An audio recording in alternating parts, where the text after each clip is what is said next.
Imagine it as a heartbeat, the ups, the downs, and the points where you connect. How it works: point of pride, ask your partner what they are proud of and then validate it. Point of pain, hold space for their struggles without fixing. Point of pleasure, celebrate moments of joy or connection. Welcome to the Be It Till You See It podcast, where we talk about taking messy action, knowing that perfect is boring. I'm Lesley Logan, Pilates instructor and fitness business coach. I've trained thousands of people around the world, and the number one thing I see stopping people from achieving anything is self-doubt. My friends, action brings clarity, and it's the antidote to fear. Each week, my guests will bring bold, executable, intrinsic, and targeted steps that you can use to put yourself first and be it till you see it. It's a practice, not a perfect. Let's get started. Welcome back to the Be It Till You See It interview recap, where my co-host in life, Brad, and I are going to dig into the eye-opening convo I had with our guest, Kristal DeSantis, in our last episode. If you haven't yet listened to that one, you should, especially if you're married or wanting to be married to a dude. Because I think it was just but if you want to be married to a woman, also there's stuff in there. Communication is universal. I haven't read her book. But communication is universal. It is. And I think we all can. I feel like it's also like a social commentary on how we value ourselves. Yes. And or the stories that we've been told. How about that? Oh, the stories we've been told, the stories we've been raised with. Right. And, we're all taught different things. And so you might be dating someone who's taught something different than you. And so we gotta get on the same page. Yeah, honestly, I was a little concerned when I read the topic. I was like, oh, there's a doctor female who's coaching men. That just seems weird. But I really appreciated her approach to the conversation and the high level on both sides of the conversation about, we're like almost like two ships passing in the night. Yeah. From the way that we were raised. Anyway, I'm doing a lot of hinting at, you should go back and listen to the last episode if you didn't already. Also, she wrote a great book. So we got to give it out on our tour to several people. I feel like it's really great. And I too was a bit concerned. I was like, a woman coaching on what it means to be a loving man, but she wasn't condescending in any way. And it wasn't like they're wrong or you're wrong. It felt really welcoming. Yeah, I just really enjoyed it. I am curious. I didn't read her book yet, but I'm curious because the conversation at least was more about the consternation that has been created by the shift in female empowerment. Yeah. And then the messaging not being delivered. I'm trying to pick the right words here because the messaging for women has been but the messaging for men has not changed or been impacted or shifted. And so now there's a disconnect happening. Well, let's just get into it in a second. We're going to get into it, y'all. Because I have some other thoughts to say on that. So, today is February 13th. It's happy almost Valentine's Day and it's self-love day. You know what? There's a really awesome sweatshirt that I'm not going to buy, but it's about like Cupid was in a pissed off mood. I feel like that's where everyone is in 2025 right now. And it was just a dark satire and I loved it. But anyways, it's self-love day. And you should love yourself before you can love other people. It's just kind of how it goes. Because if you've been in a crappy relationship, you probably can tell that you weren't really loving yourself very much. That's what the therapist would probably say. So right. At any rate, Self-Love Day is an annual celebration to appreciate and understand the importance of self-love. I feel like that's using the word in a definition, but we're going to let that go. Well, I decided to remedy that. So keep going. Self-love is one of the most powerful forms of love. It is something that we have coded inside us. Proponents of self-love believe that it could strengthen a person's feeling of being loved. Is there an opponent to self-love? Who is telling people not to love themselves? Oh, maybe it's like the people who are like, serve others. You're always last. Oh, yeah. Yeah. Uh-huh. They probably would argue that they're not arguing against self-love, but yeah. Anyway, yeah. The date coincides with Valentine's week, and is celebrated so that people can be strong enough to love themselves by the next day and not need a romantic partner on February 14th. It happens in a day, y'all. Just one day, you're good to go. So Brad wanted to fill us in. Facetious. Yeah. Brad wanted us to fill us in on what self-love is exactly. Thank you, Brad. Why don't you step in here? That was a terrible question. Read it like a question. Hey, Brad. Hey. Want to fill us in on what self-love is exactly? Yes. I would be so excited about that. Self-love is the practice of valuing, caring for, and respecting yourself. It involves recognizing your worth and treating yourself with kindness, compassion, and forgiveness. Self-love is not selfish or narcissistic. Rather, it is about fostering a healthy relationship with yourself, which can positively impact your mental, emotional, and physical well-being. Now, I have some key aspects of self-love. yeah, I was going to say, how do you practice self-love? So one is acceptance, embracing who you are, including your strengths, flaws, and imperfections. Yeah, another is self-care. And I know we talk about this often on the pod, prioritizing yourself, physical, emotional, mental health with activities like anything that actually lights you up. Could be sleeping an extra hour. It could be eating right. It could be getting your nails done. Also, setting boundaries is a key aspect of self-love, protecting your energy and time by saying no to things that don't align with your values or well-being. Yeah, could be positive self-talk, replacing self-criticism with encouraging or kind thoughts. That's really hard to identify when you're berating yourself sometimes in the moment, but if you can catch yourself, great. Forgiveness, letting go of past mistakes and treating yourself with understanding.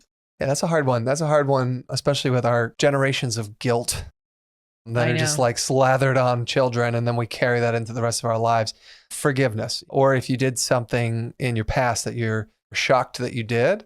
I have instances in my memory like that I can't let go of. And that forgiveness has been hard to be like, I made that decision. It wasn't a decision that I like or agree with today, and I'm moving past it. I am not that person now. Yeah. But yeah, that forgiveness, that's tough.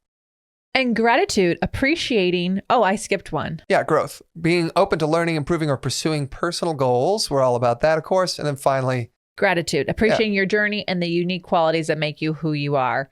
Practicing self-love allows you to build resilience, maintain healthy relationships, and live in a more fulfilling life.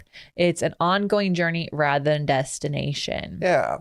So let us know how you're loving up on yourself today and every day. How do you practice self-love? Yeah, we want to know. Send it to the pod so we can share them with people who need ideas other than these brilliant ones. So thanks, Brad. And maybe it'll be on the wins. Yeah, we'd love that. Let's do that. We are almost to Cambodia again. So when this comes out, we're leaving, I think, the Monday after this. Yeah, we're leaving in a couple days. Yes. Yeah, we're going to go. So you should come with us in October because it's kind of too late for you to come with us now. I'm just going to be honest. Well, look, you are welcome to fly straight to Cambodia. Yeah, Brad will figure it out. To this episode. Yeah. We will make it work. However, October is great. More realistic, October this year, October 12th to 17th, we're going to be back in Cambodia at our place. And by the way, we have been able to continue to work on our place, our property, the rooms, make it nicer, cooler, just more amazing. We've got some incredible partners. We have made some incredible adjustments to the trip that I can't be more excited about. Oh my God. The new boat rides. I saw a reel of the Lotus Garden and I was like, that's so beautiful. And I was like, oh, wait, we do that every time. Oh my God. But it's so funny because I'm like, look how beautiful that is. I'm like, wait, that's where we go. That's what we do. Yeah. So we want you to come join us. Go to crowsnestretreats.com, crowsnestretreats.com. In March, we'll be home for just a little bit, and then we get to go to Denver. Brad and I are going to drive into the POT in Denver, and you can come. It's so great for Pilates instructors to get CECs and connect with other Pilates instructors. It's really, really a lot of fun. We'll have a booth there. Yeah, we'll be hanging out. Lesley will actually be teaching. Mm-hmm. I will be manning the booth and generally just kicking it.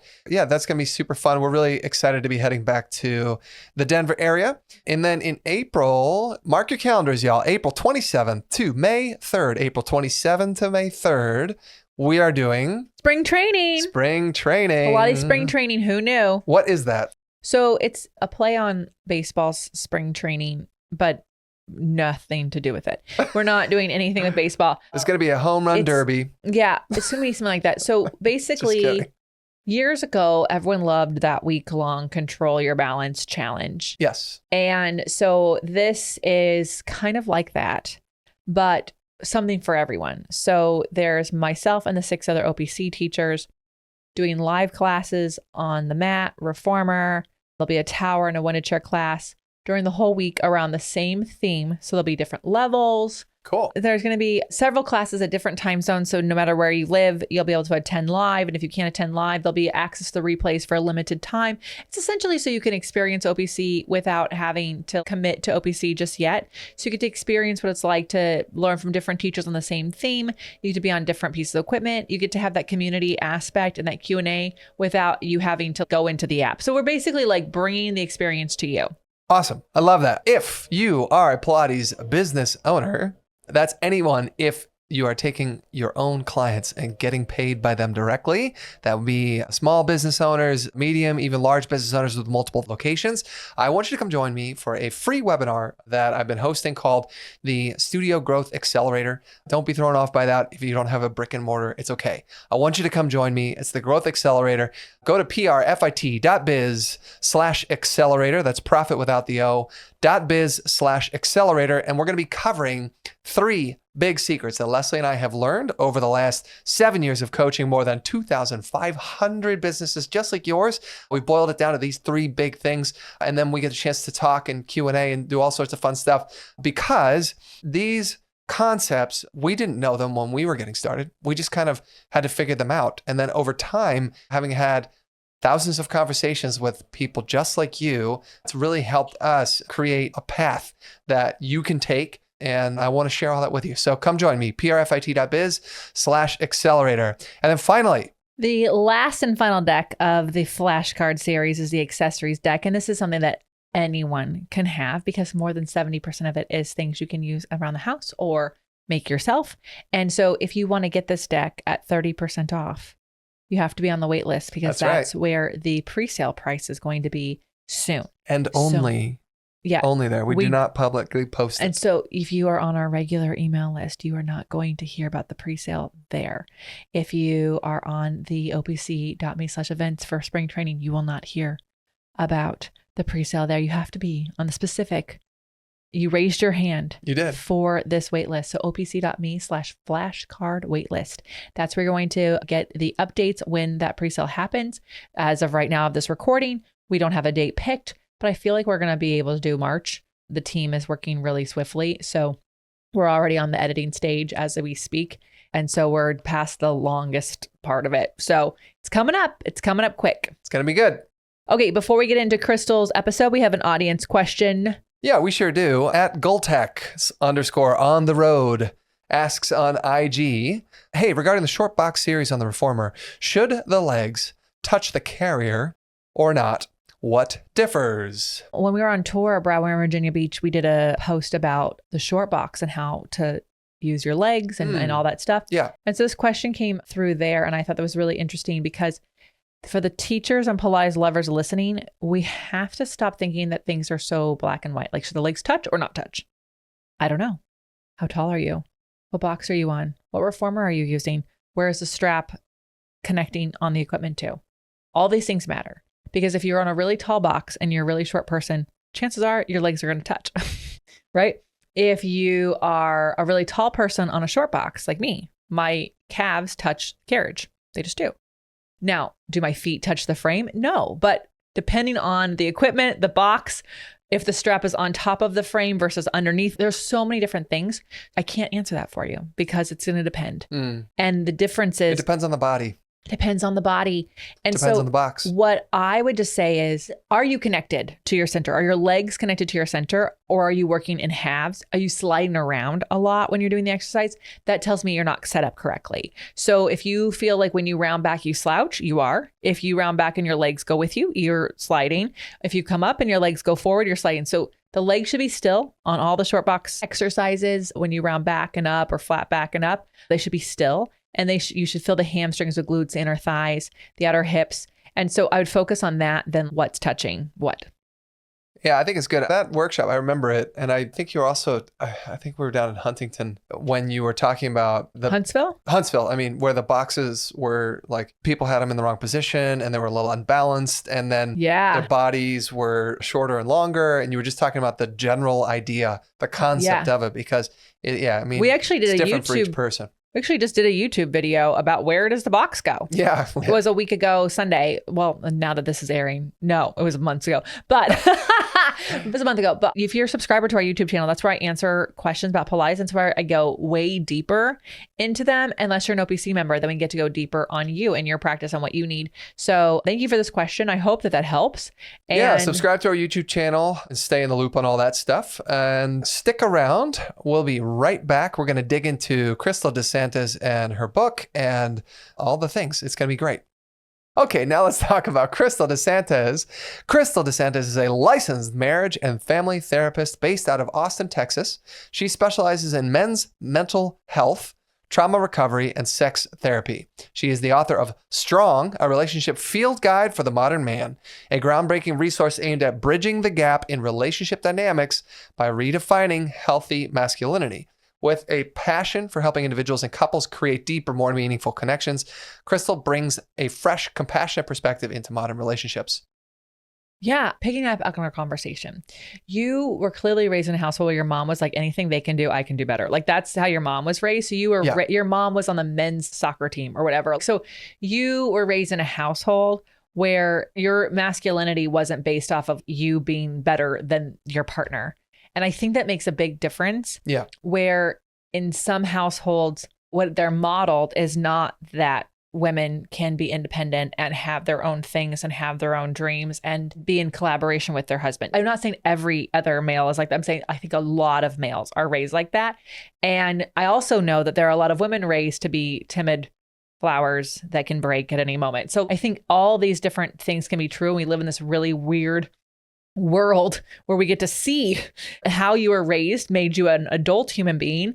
And then also I just want to give credit to, there's a lot of parents out there who did the best they can and their sons still turned out to be some sort of dickhead or their daughters turned out to be an asshole. So you could also do the best you can and it didn't work out. But to what Kristal was saying that I really loved in the podcast, she mentioned it's not compromise, it's collaboration. And I thought her example, this is about marriage, I thought her in relationships, I thought her example was actually really cool. She said when two artists come together to collaborate on a project or a song, they're always creating something better than when they were alone because they're working together. So when Lady Gaga worked with that really famous blues person or soul, whatever, I'm forgetting the name and they're super famous, so don't attack. Brad's already looking it up. But people were like, oh my God, she's going to ruin the music. Tony Bennett. She's going to ruin the music. No, the music is amazing. And Tony Bennett's amazing. But what they created together was more amazing what the two of them could do by themselves. And so that's what a relationship is. Yeah, I think specifically with this point, you were talking about how do you make a suggestion that somebody needs to go to therapy? Yeah. Without it coming across as insensitive and commanding. She's clearly been through all of the conversations with people. And what she said is like, how do you portray it in a way that doesn't sound like you're in trouble or you're going to see, go sit in the corner. So I thought that was really good. And the way that she was talking about approaching it was, hey, together we can do even bigger and better things. Yeah. It's not a compromise. Yeah. This is a collaboration. This isn't like an ultimatum or else kind of a thing, but I think that we will both be better if. Yeah. She also mentioned in the relationship thing, she said it's multiplication, not addition. So be a whole person, do your work, and then find someone who's also whole so you can create a whole healthy relationship. And I thought that was really cool because my dad was really big on like, no one completes you. You're not finding another half. You're a whole. Right? Your life should be amazing. And then they just add to it. But I like how she takes it a step further where it's like, it's multiplication, actually. It's compounding. When you're a whole person and they're a whole person, you compound like together. It's a compounding effect. And I thought that's really cool. I dig that. I always said 1 + 1 = 1, which isn't logical. It's not a half plus a half equals 1. It's 1 + 1 = 1, so. I'm glad it worked for you. Maybe it should have just been better if I did multiplication because 1 × 1 is 1. Yeah. Yeah. How about that? Yeah. But also like. So it's not addition, it's multiplication. Yes.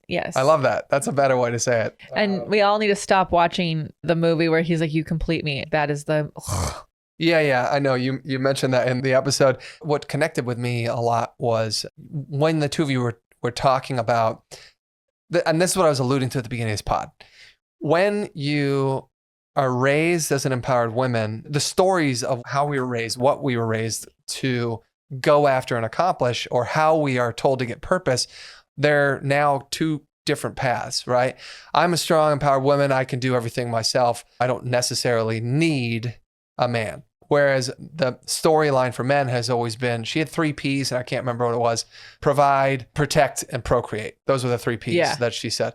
It is possible for those provide, protect, and procreate to still happen with the storyline of the strong, empowered woman, but the expectation is what's shifted, right? Of like, how do I provide? Well, she must be in need in order for me to provide. How do I protect? She's got to be weak for me to be strong. Yeah. I think how do I procreate? Well, that better be a collaboration. But I also, that better be. I also do think that like it requires both people to redefine what those definitions are. Yeah. When she started to talk about that, she's like, hey, look, women, especially women who have been raised with this new philosophy, we still have to understand that there's now a disconnect in the language and in the mentality. And so that's where I thought it was good to have empathy and also to redefine for men. Yeah. I think she's right on the money. Yeah, I really liked it because it wasn't about us as empowered women compromising and going, oh, okay, I'll do these things so that they can feel empowered. No, it's actually, if provide isn't them making more money than you, can provide be that they actually make the meals and they take care of the household, they take care of the kids? Can that be providing? Yeah, or her example was creating a safe emotional space to thrive. Yeah. I think it also comes down to, y'all didn't talk about this, but there's a ego with like machoism with men. And I feel like that's where things get confused because you can still be going after the 3 Ps, the protect, the provide, the procreate, and not have the machismo that goes along with that. Yeah. And also I feel like that is where everyone is getting it wrong. Like somehow that's become the definition of a man. It is. I disagree weird. with that. It's so weird because it's not how you are. It's not how any of the male friends you There's have nothing in your alpha life. about that. No. Oh, no. Well, also, approach. if you have to say you're alpha, you're not. Just so we're clear. But then I follow several really amazing dudes online who are very healthy forms of masculinity to me. It's just really interesting because I'm like, what is going on? Was this disconnect? And it's actually very sad. It's almost like people they're afraid if the world changes, then they won't have a place. So if there's not dangerous men out there, then there's no one for them to protect us from, is what's going on social media, right? And it's like, actually, we can get rid of dangerous men who can still protect us from scammers. Like you, my husband, make sure I have a VPN on wherever I go. I can translate that as protection. Right? Like it doesn't have to be that you beat someone up at a bar for looking at me the wrong way. You know what I mean? Like you can actually protect by just making sure your partner's passwords are all created on a way that can't be taken. There's so many different ways we can translate this. And I feel like people are unwilling to be creative, but also maybe they were never raised in a way that there was a spectrum or a possibility. Yeah. And so really, how do we re-educate an entire generation of people? I don't know. But I think what we can do as everyone listening to Kristal is go, okay, who's in my world can I have this honest conversation with just like one person? I can't change neighbors. I don't know. But I can, we can certainly talk to people in our life around. Yeah, I was going to suggest her book is maybe a beginning to the education of an entire generation, both men and women. Yeah. Let's get it in libraries. Let's get it in Boy Scouts. Yeah. All right. Stick around. We'll be right back. We're going to dig into those be it action items we got with Kristal. All right, welcome back. So finally, let's talk about those be it action items. What bold, executable, intrinsic, or targeted action items can we take away from your combo with Kristal DeSantis? She talked about something called the heartbeat exercise, which it was for emotional connection. She also mentioned that people have done this when they're dating. She explained it's 3 points. It's a point of, this is a conversation that you would be having with someone, but it's 3 points: a point of pride, a point of pain, and a point of pleasure. Imagine it as a heartbeat, the ups, the downs, and the points where you connect. How it works: point of pride, ask your partner what they are proud of and then validate it. A point of pain, hold space for their struggles without fixing. Point of pleasure, celebrate moments of joy or connection. And I like this. Yeah, I think it's pretty cool. The heartbeat exercise. She said we normalize talking about pain, checking in about it, and also about pleasure. Like, did you discover something new during our last walk or experience together? So, it helps with communication. It helps with talking about feelings. It helps with going deeper. So it's kind of cool little exercise. I think it's neat. Yeah. So I loved the 4 positions of conversation. Oh yeah, this is neat. Yeah. This is cool. to improve communication. So there's 4 positions. Position 1 is listening. Yeah. This was the 4 positions of conversation. Yeah. So position 1 is listening. Okay. Position 2 is offering empathy. Okay. Position 3 is fixing. Okay. Listening, offering empathy, fixing. Position 4 is debating. Debating. So the way you use this is, first of all, you both need to know what these positions are. And second, Listening, offering. she said even put it like on the fridge where you can see it. And then whenever you feel like you're not in the same conversation, you can say, can I ask you to move to position 1, which is just listen to me. Yeah, I think one thing to point out just to help, because people can't see this right now. She said traditionally it's been understood that women are focused more on positions 1 and 2, which are listening and offering empathy, while men are focused more on 3 and 4, which are fixing and debating. She said, so we often are passing each other in this because we're on the wrong communication track or position. So 1 and 2, listening, offering empathy. 3 and 4 are fixing and debating. Yeah, and bless you. Hey, if you could just shift back to position 1 instead of sneezing, that'd be great.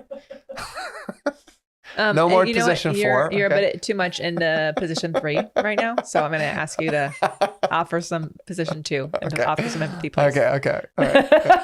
All right.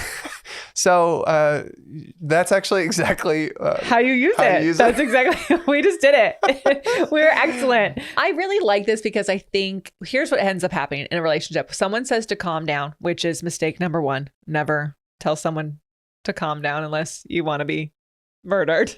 It's like the most annoying thing. Just calm down.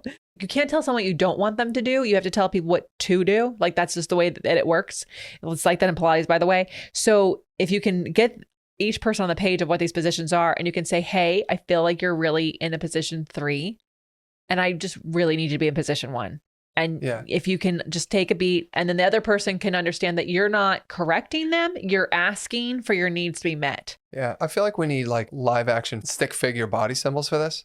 Like, what if position 1 was like a cactus? Oh, you want to do like the baseball team? You are in a position.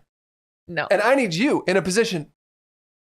I think at best hand signals, but maybe magnets. I don't know. If there was ever a reason to watch YouTube, that would have been it. That would have been it. That they missed it. I'm Lesley Logan. And I'm Brad Crowell. Get Kristal DeSantis' book. It's great for both men and women to read. And then also check her out because she and her husband actually do like couples retreats and really do an amazing job working with couples. I also think it's important to state that you don't have to be in a state of need to go in and develop yourself as a couple. Sure. You can also do this when you're on upswing. There's always more to learn from each other because we're always growing, right? So how are we going to use these tips in your life? We want to know. We do. Tag the Be It Pod, tag Kristal DeSantis. And until next time, be it till you see it. Bye for now. That's all I got for this episode of the Be It Till You See It podcast. One thing that would help both myself and future listeners is for you to rate the show and leave a review. And follow or subscribe for free wherever you listen to your podcast. Also, make sure to introduce yourself over at the Be It Pod on Instagram. I would love to know more about you. Share this episode with whoever you think needs to hear it. Help us and others be it till you see it. Have an awesome day. Be It Till You See It is a production of the Bloom Podcast Network. If you want to leave us a message or a question that we might read on another episode, you can text us at +1 310 905 5534 or send a DM on Instagram at BeItPod. It's written, filmed, and recorded by your host, Lesley Logan, and me, Brad Crowell. It is transcribed, produced, and edited by the Epic team at Diseño.co. Our theme music is by Ali at Apex Production Music, and our branding by designer and artist Gianfranco Cioffi. Special thanks to Melissa Solomon for creating our visuals. Also to Angelina Herrico for adding all of our content to our website. And finally, to Meredith Root for keeping us all on point and on time.